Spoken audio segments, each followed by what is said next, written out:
오늘 제목을 한번 같이 읽겠습니다. 시작. 빛의 열매 세 가지의 공통점. 여러분, 교회 생활 하시면서 어떨 때 시험에 드십니까? 어떤 게 어려우십니까? 그래서 그 어려움이 넘쳐서 어떨 때 교회 옮깁니까? 뭐 이런 사단의 시험에 빠지십니까? 저도 한 50년 신앙생활, 교회 생활을 해보니까요, 여러 가지 문제 중에 가장 교회의 큰 문제는 말이 아닌가 하는 생각을 해봅니다. 우리 대한교회는 평안하여 든든히 서가지만 교회들마다 참 말 때문에 시험에 드는 경우가 많은 것을 보게 됩니다. 아마 여러분들도 신앙생활 하시면서 말로 상처받아 보신 경험이 있으실 겁니다. 친한 사람들끼리 뭐 얘기를 하다 보면 내가 말이야 그 사람한테 이런 말을 들어가지고 상처가 돼가지고 근데 알고 보니까 20년 전의 얘기인 거야. 자기가 상처받은 건 20년 동안 묵상하고 있는 거야. 근데 여러분 한번 생각해 보십시오. 우리가 누군가에게 상처를 받았다면 나도 말로 누군가에게 상처를 줬을 거란 말이에요. 그거에 대해서 기억하고 몸서리 치면서 후회하는 건 참 보기 드문 것 같습니다. 몸싸움 해가지고 자살했다 소리 못 들었어요. 근데 말로 상처받아서, 댓글로 상처받아서 자살하는 수많은 사람들이 있습니다. 이것이 말의 위력입니다. 그래서 성경은 말에 완전하면 성숙한 신앙인이라고 말합니다. 야고보서 3장 2절 말씀입니다. 우리가 다 실수가 많으니 만일 말에 실수가 없는 자라면 곧 온전한 사람이라 능히 온몸도 굴레 씌우리라. 성경에 말하는 여러 주제 중에 그 어떤 주제보다 많은 분량을 차지하고 있는 것이 말의 문제입니다. 참 어려운 문제입니다. 그래서 저도 새벽마다 저를 위해서 제일 먼저 기도하는 게 하나님 제 입술에 파수꾼을 세워주십시오 라고 늘 기도합니다. 그럼에도 불구하고 우리는 넘어지죠. 쓰러지죠. 어찌해야 할까요? 여러분, 방금 우리가 에베소서 5장 1절부터 10절까지 읽으셨는데 지난 3주간 설교 들으신 게 생각이 나셨습니까? 제가 좀 시험에 들지 않게 좀 고개를 좀 끄덕끄덕 거려주시면 생각나셔야 돼요. 그래서 제가 조금씩 범위를 넓힌 거 아니에요. 제가 첫째 주, 2월 첫째 주에 하나님의 모방품이라는 제목으로 말씀을 들었습니다. 1절 말씀에 그러므로 사랑을 받은 자녀같이 너희는 하나님을 본받는 자가 되라고 명령을 하시기 때문입니다. 은혜로 구원받은 너희가 이제 그 신분적 구원을 얻은 너희가 수준적 구원으로 하나님을 본받는 자가 되는 것이 마땅하다라고 말을 합니다. 하나님을 본받는 것이 무엇입니까? 사랑입니다. 어떤 사랑입니까? 희생 제물 되는 사랑입니다. 2절 말씀이 그것을 말합니다. 그리스도께서 너희를 사랑하신 것 같이 너희도 사랑 가운데서 행하라. 그는 우리를 위하여 자신을 버리사 향기로운 제물과 희생 제물로 하나님께 드리셨느니라. 하나님이 희생 제물 되셔서 자기를 죽이셔서 우리를 살려내시는 그 하나님의 사랑으로 가정에서 일터에서 주의 교회에서 사랑하는 그것이 하나님을 본받는 것이다 라고 말씀을 생각해 보았습니다. 그리고 2월 둘째 주에 그것을 방해하는 대표적인 세 가지 예로 음행과 어리석은 말과 그리고 우상 숭배라는 제목으로 말씀을 생각해 보았죠. 관계를 깨뜨리는 세 가지 공통점입니다. 이 우상숭배와 음행과 어리석은 말은 옛사람의 모습, 즉 자기 배가 신인 이기적인 자기 자신만을 위한 삶을 삶으로 관계를 깨뜨리고 관계를 어렵게 하는 것이 하나님을 닮지 못한 모습이라고 말합니다. 그러면서도 사단에 속아서, 사단의 헛된 말에 속아서 특별히 말로 상처를 주고 있으면서도, 시험에 들게 하고 있으면서도 내가 옳잖아, 내 말이 맞잖아 라고 희생제물되는 사랑이 아니라 자기 의를 주장하고 자기 존재를 증명하는 그런 사랑을 하고 있으면서도 사단에게 속아서 그런지조차 모르는 그 모습에서 돌이키라 하는 그 말씀을 지난주에 내게 들리는 헛된 말이라 하는 제목으로 생각해 보았습니다. 우리가 왜 그런 사탄에 속지 말아야 합니까? 하나님이 진노하시기 때문입니다. 그것을 6절 말씀에서 이렇게 말합니다. 누구든지 헛된 말로 너희를 속이지 못하게 하라. 이로 말미암아 하나님의 진노가 불순종의 아들들에게 임하나니. 그래서 제가 고급 신학이라고 말씀을 드렸죠. 뭐라고요? 맞고 할래, 그냥 할래. 이 진노라는 이 단어는 파이데이아라는 단어인데요, 그 뜻은 자식 만들기입니다. 하나님이 우리를 괴롭히시려고 하는 진노가 아니라 부모가 자식을 제대로 만들어내기 위한 분노라는 겁니다. 그 분노를 하나님 아버지께 받기 전에 그 헛된 말에서 귀를 닫고 네 입술에 파수꾼을 세우고 남들이 알지 못하는 음행을 버리고 네 주장, 네 고집만 내세우는 우상 숭배를 버려라 라고 말씀하고 있는 것입니다. 그리고 이어지는 7절 말씀에서 이렇게 말했죠. 그러므로 그들과 함께하는 자가 되지 말라. 그래서 제가 유명한 사자성어를 말씀드렸잖아요. 뭐라고요? 낄끼 빠빠. 낄 때 끼고 빠질 때 빠져라. 그 옛사람들과 함께하지 말고 너희는 새 사람 되지 않았느냐. 그리고 이어지는 8절 말씀에서 이렇게 말씀합니다. 너희가 전에는 어두움이더니 이제는 주 안에서 빛이지 않느냐. 그러니까 빛의 자녀들처럼, 이걸 자녀들처럼이라고 하기보다 자녀들로서 행하라. 우리가 아무리 부족해도 연약해도 우리는 빛의 자녀들이라는 그 자기 정체성을 가지고 그 자녀들로서 합당한 모습으로 행하라라고 지난주까지 저희가 생각해 보았죠. 그리고 오늘 9절 말씀에서 그 자녀들로서, 빛의 자녀들로서 맺어야 할 열매를 이렇게 말씀하십니다. 함께 읽겠습니다. 시작. 빛의 열매는 모든 착함과 의로움과 진실함에 있느니라. 아멘. 이 빛의 열매 세 가지, 오늘 이거 꼭 기억하고 가셔야 됩니다. 첫 번째 뭐라고요? 모든 착함. 두 번째 의로움. 세 번째 진실함. 이게 무슨 뜻인지를 정확하게 알려면 이 빛의 열매 세 가지와 반대되는 어두움의 열매들을 살펴보면 됩니다.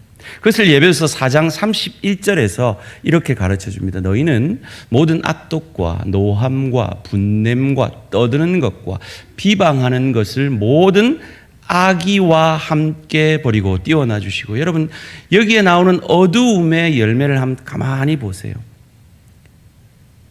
무엇 때문에 발생하는 열매입니까? 말 때문에 관계가 깨어지는 열매입니다. 다른 말로 하면 빛의 열매는 그 반대되는 것이라고 우리가 힌트를 얻게 되는 것입니다. 하나씩 살펴보기 원합니다. 첫 번째, 빛의 자녀들로서 우리가 맺어야 할 빛의 열매는 모든 착함입니다. 이 원문을 찾아보니까 헬라어 아가도시네라는 단어인데요, 이 원문의 뜻은 이기적이지 않고 자기 중심적이지 않으며 모나지 않아서 주위의 모든 사람의 행복을 촉진하는 것. 여러분, 지금까지 설교를 잘 따라오신 분들은 이 글을 읽으면서 생각난 한 단어가 있으셔야 합니다. 그게 뭡니까? 새 사람이라는 단어입니다. 우리가 사장에서 살펴보았던 옛 사람이 아니라 새 사람의 속성이 여기에 그대로 묻어 있는 것입니다.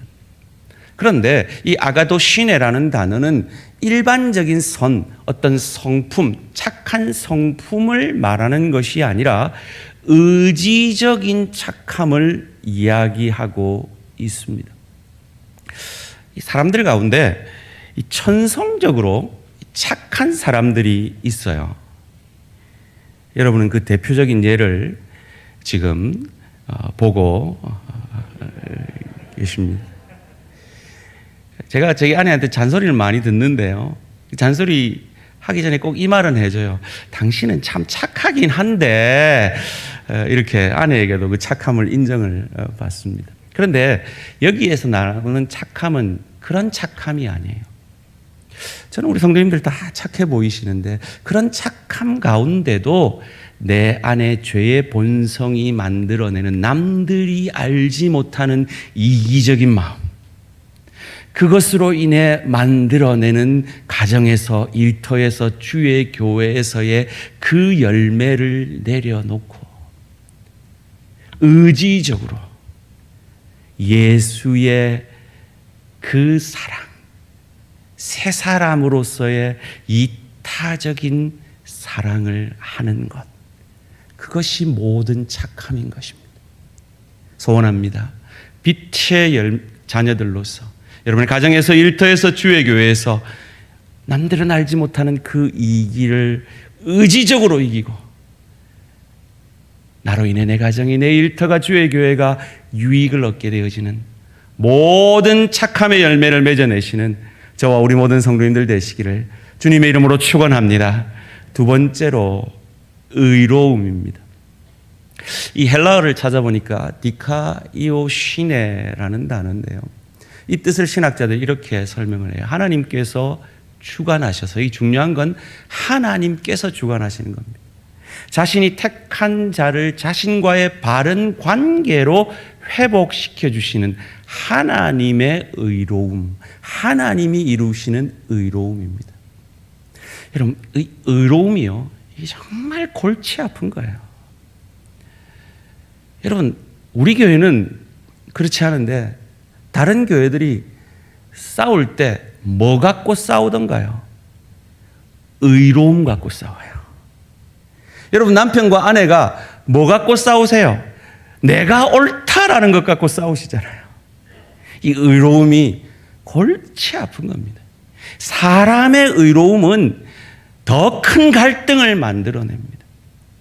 그래서 오늘 본문이 말하는 의로움은 그런 사람이 만들어낸 자기 의로움, 그래서 자기 정당함을 증명해내는 의로움이 아니라 하나님이 만들어내시는 의로움, 희생제물 되셔서 자신의 의로우심으로 상대를 의롭게 만들어내고야 마시는 그 의로움, 나를 죽여 상대를 살려내는 의로움을 말하는 것입니다. 우리가 아직 죄인 되었을 때, 우리가 아직 원수 되었을 때 나를 위해 인간의, 짐승 같은 인간의 밥이 되어주시기 위해 짐승의 말밥통에, 말여물통에 누이신 그 예수, 늘 본능대로 자기 이기대로 사는, 그래서 사단의 시험에 지는 우리를 대신하여 그 사단의 시험을 우리 대신 이겨주시고, 그런 인간의, 죄인인 인간의 대표자인 세례 요한에게 세례 받으심으로 그 모든 우리의 그 이기적인 죄를 전가받으시고 십자가상에서 그 인류의 모든 죄를 자기가 진 것처럼 오롯이 하나님의 그 의로우신 심판을 받아내시고 사흘 만에 그 죄로부터 승리하셔서 그 죽음을 이기시고 부활하심으로 말미암아 저와 여러분들을 의롭게 만들어내신 그 의로움이 우리의 것이 되었기에 우리도 그 의로움으로 나의 정당함을 주장하는 것이 아니라 가정을 일터를 주의 교회를 살려내는 이 의로움이 저와 우리 모든 성도님들의 것이 되어지기를 주님의 이름으로 축원합니다. 마지막으로 진실함입니다.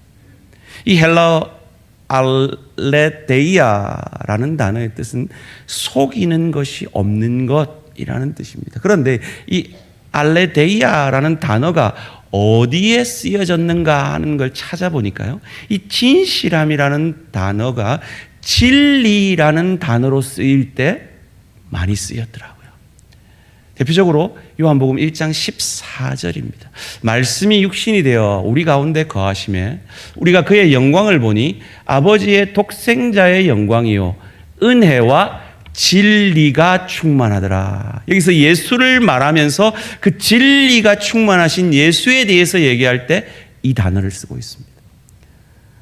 그래서 요한복음 14장 6절, 우리가 잘 아는 유명한 예수께서 이르시되 내가 곧 길이요 진리요 생명이니 나로 말미암지 않고는 아버지께로 올 자가 없느니라 할 때 이 진리를 말할 때 오늘 본문에 진실함이라는 단어를 쓰고 있었습니다. 무슨 말입니까? 예수의 진리가 어떤 진리입니까? 자기를 죽이심으로 우리를 살려내신 진리. 그래서 빛의 열매 세 가지가 뭐라고요?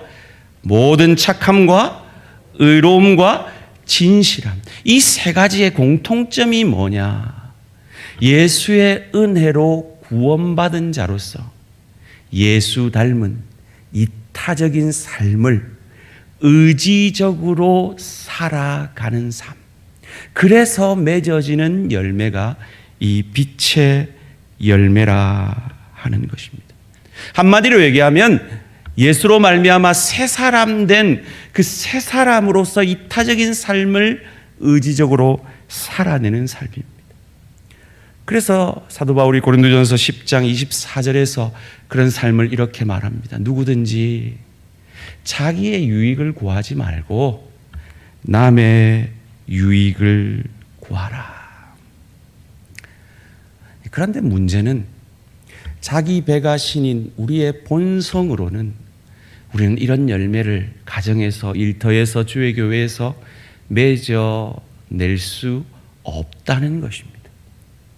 그래서 이어지는 예배서 5장 18절이 너희로서는 할 수 없으니 술 취하지 말라. 이는 방탕한 것이니 성령의 충만으로 이런 빛의 열매를 맺어내라. 누구와 누구 관계 속에서요? 부부 관계 속에서요. 부모 자녀 관계 속에서요. 동료 관계 속에서요. 그러려면 너희는 복음으로 전신무장을 해야 가능하다라고 예배소서가 이어지고 있는 것입니다. 그런데 저도 알고 여러분도 알고 지난 한 주 우리의 삶에서는 그런 모든 착함과 의로움과 진실함에 넘어진 경우가 얼마나 많습니까? 바울도 그걸 아는 거예요. 지금 예배소 교회도 그러한 거예요. 그래서 이어지는 예배소 5장 11절 12절이 이렇게 말합니다. 너희는 열매 없는 어둠의 일에 참여하지 말고 도리어 책망하라. 왜 책망하라 그래요? 지금 예배소 교회에 그렇게 넘어지고 쓰러지는 우리 같은 사람들이 있는 거예요. 그래서 뭐라고 12절에 계속해서 뭐라고 얘기합니까? 그들이 은밀히 행하는 것들은 말하기도 부끄러운 것들. 주의 교회 안에 말하기도 부끄러운 그런 음행의 문제와 어리석은 말의 문제와 우상 숭배의 문제로 서로 상처 주고 상처받고, 그래서 가정이 어려워지고 일터에서 소금과 빛되지 못하고 주의 교회의 평안을 깨뜨리는 그런 부끄러운 일들이 예배소 교회에도 있었다는 거예요. 그래서 어찌할까요? 바울은 거기서 그치는 것이 아니라 그런 너희지만 희망이 있다라고 말합니다. 예배소 5장 13절이 이렇게 말합니다. 그러나 책망을 받는 모든 것은, 여러분이 지난 한 달 동안 이 말씀을 받으면서 여러분의 삶 가운데 혹 책망받을 만한 부분들이 생각나셨다면 그건 축복입니다. 깨달아지셨다면 그건 축복입니다. 왜냐하면 그것이 빛으로 말미암아 드러났기 때문에. 그리고 드러난 것은 하나님의 사람들에게 빛입니다. 왜요? 14절 말씀에 그러므로 이르시기를 잠자는 자여, 너희가 옛사람으로 살고 있으면서도 새사람답지 못한 삶을 살고 있으면서도 깨닫지 못하는 잠자는 자여, 깨어라. 이 말씀 듣고 깨어라. 죽은 자들 가운데 일어나라. 너희는 산자지 않느냐? 너희는 새사람이 아니냐? 그리스도께서 너희에게 비추이시니라. 그래서 제가 우리가 복음의 전신갑주를 날마다 입어야 된다. 늘 사단은 우리가 넘어질 때마다, 쓰러질 때마다 아이고 잡사야 잡사야, 아이고 먹사야 먹사야, 그게 네 모습이지. 그냥 그렇게 살아. 그렇게 사는 게 네 모습이야. 이렇게 우리를 속이지만 복음의 전신갑주로 우리가 목사로 사는 것이, 장로로 권사로 집사로 사는 것이 내 의가 아니라 나는 넘어지고 쓰러지지만 날마다 비치신 그리스도의 빛 앞에 나의 부족과 연약을 비추임으로 다시 일어나 모든 착함과 의로움과 진실함의 열매를 맺어내기로 몸부림치는 우리에게 우리는 희망이 있는 것입니다. 우리에게 소망이 있는 것입니다. 그래서 제가 설교 노트에 이런 질문을 드렸죠.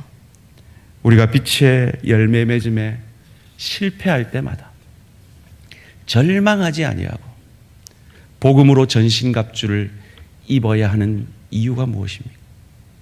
우리가 내 힘으로 하나님을 아무리 닮으려 할수록 우리는 그럴 수 없음을 깨닫기에 그리스도께로, 그리스도 영이신 성령의 충만함으로 나아갈 수밖에 없기 때문입니다.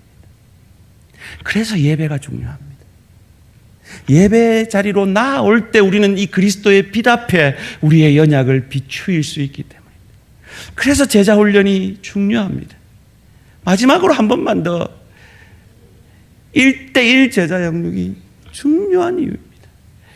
오늘까지만 여러분이 애미기고 다음 주부터는 마음의 부담 안 느끼시도록 할게요. 언제까지? 3기 1대1 제자 영육 할 때까지. 이왕 할 거 날마다 말씀 앞에 비추이면 그 빛이 나를 비추어서 변화가 일어나는 거예요. 그 변화로 인해 내 가정이 행복해지는 거예요. 내 일터에서 소금과 빛으로 살아낼 힘이 생기는 거예요. 주의 교회를 유익게 하게 되는 거예요. 얼마나 축복입니까? 제가 연세 드신 분들에게는 제가 아무리 설교 때 제자훈련 강조해도 절대로 찔리심이나 부담을 갖지 마시라고 제가 부탁을 드렸습니다. 대신에 우리가 1년에 한 번씩 하는 전 교인이 같이 하는 그 집단 제자훈련에는 좀 참여를 해주시면 좋겠어요. 내 생의 마지막 한 달이라는 책으로 저희가 종말론적 신앙을 연습하고자 합니다.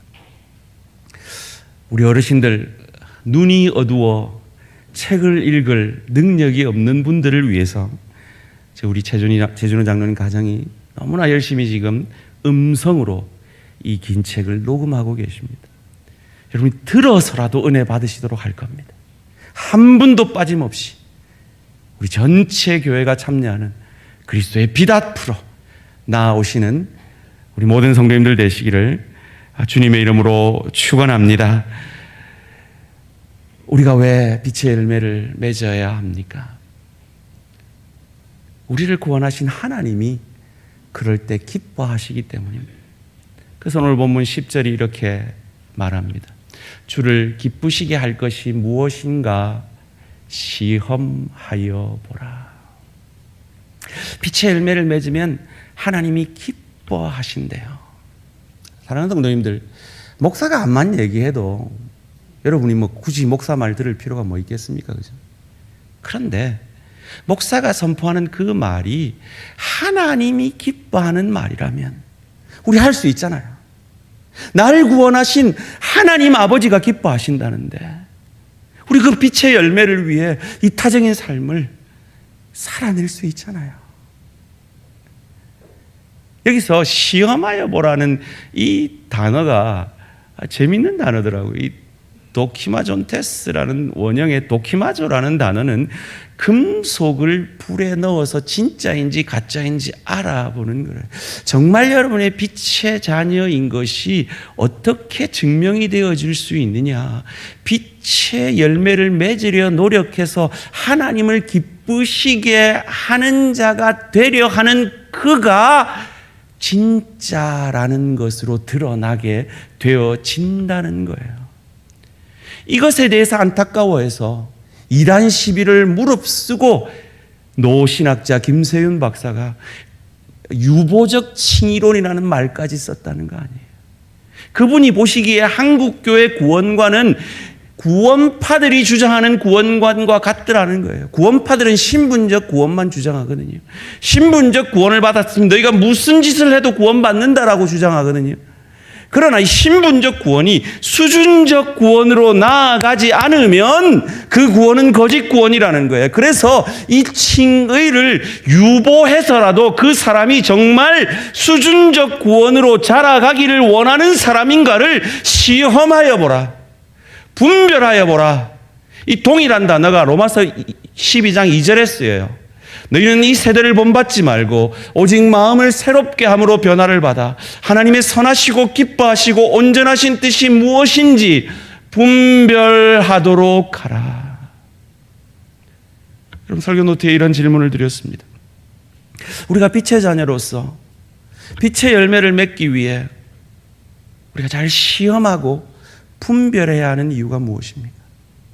정말 빛의 자녀라면 그 빛의 열매를 맺는 하나님 아버지가 기뻐하시기 때문에, 마치 효자가, 마치 부모님 은혜를 깨달은 그 자녀들이 우리 부모님이 기뻐하시기에 그 부모님의 뜻을 순종해 내는 것처럼 참 하나님의 사람이라면 금속을 테스트해 보듯이 하나님을 기뻐하는 의의 열매를, 이타적인 삶을 살아가려 몸부림치는가? 거기에 우리가 빛의 자녀인 것이 증명되어지기 때문이라는 겁니다. 그게 제일 어려운 관계가 뭡니까? 부부 관계잖아요. 그게 제일 어려운 관계가 뭡니까? 부모 자녀 관계잖아요. 그게 제일 어려운 관계가 뭡니까? 자기 필요를 위해서 만난 동료 관계잖아요. 하나님 그것 아시고 너희 힘으로는 그 관계 속에서 그 빛의 열매를, 이타적인 열매를 맺을 수 없다. 그러기에 너희는 성령 충만하라. 성령 충만을 강구하라 라고 이어지는 본문 가운데 가르쳐주고 있는 것입니다. 성령 충만하지 않고는 우리는 이 일에 실패합니다. 지난 한 주간도 우리는 말로써 내 가장 사랑하는 아내를, 남편을, 부모를, 자녀를, 동료를, 지체를 상처 주었는지 모릅니다. 지난 우리의 신앙생활을 돌이켜볼 때 그 사람에게 상처받은 그 상처를 곱씹으면서 나는 완전한 양, 나는 말에 완전한 양, 그 상처를 용서하지 못하고 있는 그것이 우리의 모습 아닙니까? 그런데 우리에게 희망이 있는 것은요, 그런 못난 우리를, 우리의 인생을 붙드시고 인도하시는 분이 우리 믿음의 조상들의 삶을 인도해 내신 하나님 아버지라는 것입니다. 야곱을 이스라엘로 만들어내신 하나님이라는 것입니다. 그것을 저희가 지난 시간에 그 이기적인 야곱, 자기의 이익이 되지 않으면 그 어떤 희생도 하지 않던 그 야곱이 삼촌 집에 가서 처음으로 아무 조건 없이 자기의 힘을, 그 우물 뚜껑을 여는 것으로, 그 신비적인 사건으로 그 이기적인 자신을 내려놓고 이타적인 삶으로 변화되어져 가게 하시는 그 하나님의 역사를 보지 않았습니까? 오늘은 요셉의 삶을 통해 그 하나님의 일하심을 생각해보고 말씀을 맺을까 합니다. 창세기 37장 2절 말씀 함께 읽겠습니다. 시작. 야곱의 족보는 이러하니라. 요셉이 17세의 소년으로서 그의 형들과 함께 양을 칠 때 그의 아버지의 아내들 비라와 실바의 아들들과 더불어 함께 있었더니 그가 그들의 잘못을 아버지에게 말하더라. 아멘. 우리는 이 요셉의 인생을 너무 신비적으로 해석하고 들었던 것 같아요. 요셉이 마지막이 훌륭했으니까 처음도 훌륭하다. 그래서 이 본문을 저도 기억이 나요. 요셉 봐라. 이 선지자 봐라. 이 선지자는 잘못된 걸 못 참는 기라. 그래서 형제들 잘못도 이렇게 탁 지적해주고 얼마나 훌륭하노. 이런 설교를 우리가 들었다고요. 그런데 여러분, 그게 아니에요. 이 요셉이 첩의 자녀들을 향하여서 그들의 잘못을 아버지께 고했더라는 이 원문을 찾아보니까요, 그 동일한 원문이 어디에 쓰였는가 하면 12정탐꾼이 정탐하고 와서 믿음이 없는 10정탐꾼이 그 가나안에 대해서 악평을 했더라, 혹평을 했더라 할 때 그때 쓰인 단어가 이 단어예요. 무슨 말입니까? 요셉이 지금 첩의 아들들, 가뜩이나 차별받아서 서러운 그의 형들을 음해한 거예요. 억울하게 한 거예요. 억울하게 그들을 고소한 거예요, 아버지께.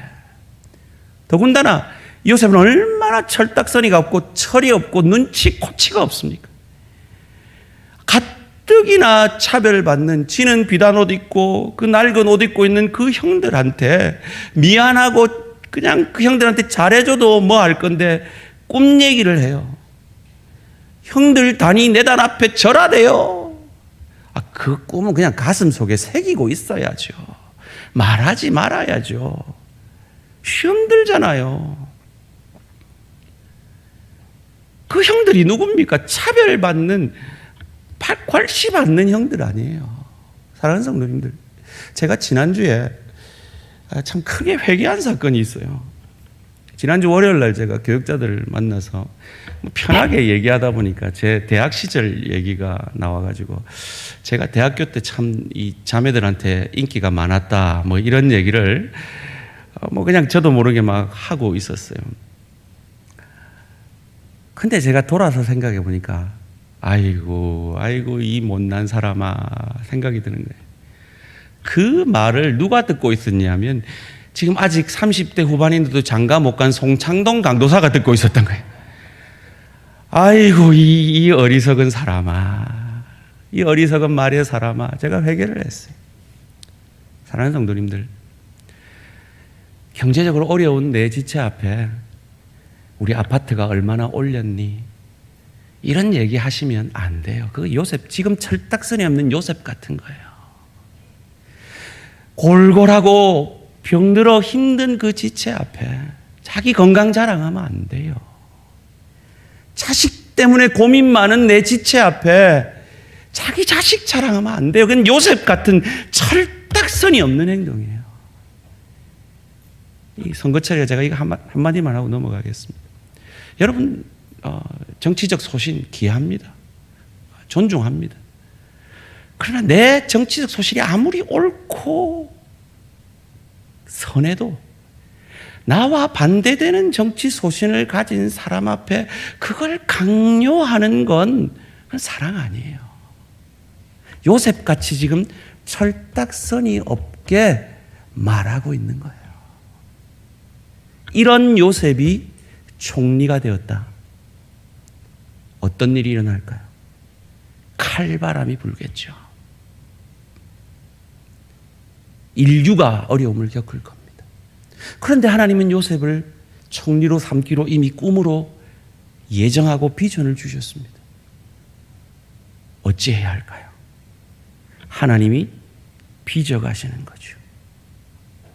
억울하게 형들을 모함하던 요셉이 억울한 모함을 받고 감옥에 갇히게 하십니다. 진노하신 거죠. 눈치 코치 없는 그 요셉을 다른 사람들의 마음을 살피는 긍휼의 사람으로 그 억울한 옥살이 가운데 변화시켜 가십니다. 창세기 40장 6절 말씀입니다. 아침에 요셉이 들어가 보니 그들이 누굽니까? 왕의 신하들에게 근심의 빛이 있는지라. 눈치라고는 1도 없이 자기를 질투하고 시기하는 그 형제들 앞에 형들의 단이 내 단 앞에 절하대요. 별과 해도 절하대요.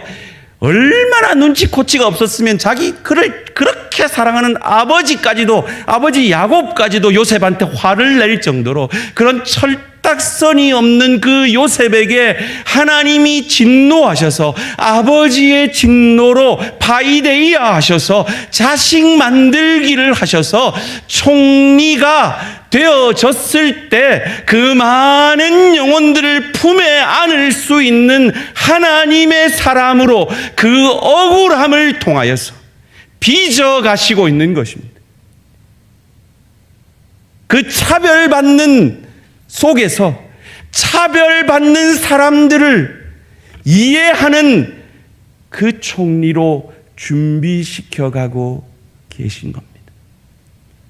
이것이 오늘 이 코로나19 가운데 여러분의 여러 가지 어려움 가운데 하나님이 깊이의 축복을 통해서 저와 여러분에게 맺어내시고야만은 빛의 열매임을 믿으시기를 주님의 이름으로 축원합니다. 그래서 여러분의 그 받으시는 그 환난을 없애달라고만 말씀하지 마시고 그 환난 가운데 하나님 제가 어떻게 겸손히 변화될까요? 이전에는 철딱선이 없이 자랑하던 제가 어떻게 그 사람의 마음을 만져주는 사람이 될까요? 내 아내에게 시상처 주던 내가 어떻게 이쁜 말을 해서 내 아내를 기쁘게 해드릴까요? 제가 오늘 몇 분 들어오시는 우리 성도님들 중에 머리를 깎으신 우리 여자 성도님들에게 정말 빠마 잘 나왔네요. 참 목사로서는 하기 힘든 그런 말. 남편들도 그런 말씀 하셔야 돼요. 아내들도 하셔야 돼요. 세워주셔야 돼요. 내 옳음만 주장하지 마시고, 제가 참 존경하는 저희 처고모부님이 계신데, 서울의 꽃동산교회라는 큰 교회 장로님이신데, 이분이 저하고 얘기를 하시는 중에 참 감동적인 얘기를 해요. 한국 사회가 태극기와 그 촛불로 극심하게 대립되어 있던 교회에서조차도 이것 때문에 교회가 싸우는 그런 상황 속에서 자기는 그랬다는 거예요. 성도들하고 얘기할 때 눈치를 살 보면서 요셉이 이 신하들의 눈치를 봤던 것처럼 살 보면서 혹시 촛불 아니면 태극기, 그 사람이 태극기라 하면 그렇죠 하고 그거 맞춰주고, 촛불이라 하면 그렇죠 하고 그거 맞춰주고. 왜요? 우리가 사는 이유는 정치가 아니고 복음이잖아요. 우리가 이 땅을 사는 이유는 그 불완전한 정치가 아니라, 여러분이 지지하는 그 대통령 됐다고 해서 우리나라 화가 안 바뀝니다. 불완전해요. 완전한 건 복음밖에 없음을 믿으시기를 주님의 이름으로 축원합니다. 그 복음의 정신으로 예수께서 그러지 않아도 되는데 하늘 보좌를 버리고 이 땅에 나를 위해 말밥통에 누이신 그 정신으로 내 아내를, 내 남편을, 내 부모를, 내 자녀를, 내 동료를, 내 지체를 하나님을 본받는 희생제물 되시는 사랑으로 사랑해내시는 저와 우리 모든 성도님들 되시기를 주님의 이름으로 축원합니다. 이 시간 결단의 기도 드리시겠습니다.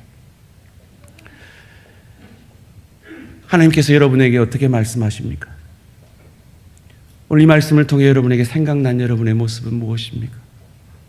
여러분은 빛의 자녀입니다. 여러분의 말과 여러분의 주장으로 그것이 빛의 열매를, 이타적인 열매를, 상대방을 유익게 하는 열매를 맺어내지 못하는 건 여러분답지 못한 것입니다. 돌이키셔야 합니다. 가정에서, 일터에서, 주의교회에서 내 말 한마디로 상대를 세워가고 위로하고 격려하는 우리가 되어지기를 원합니다. 결단의 기도 드리시겠습니다.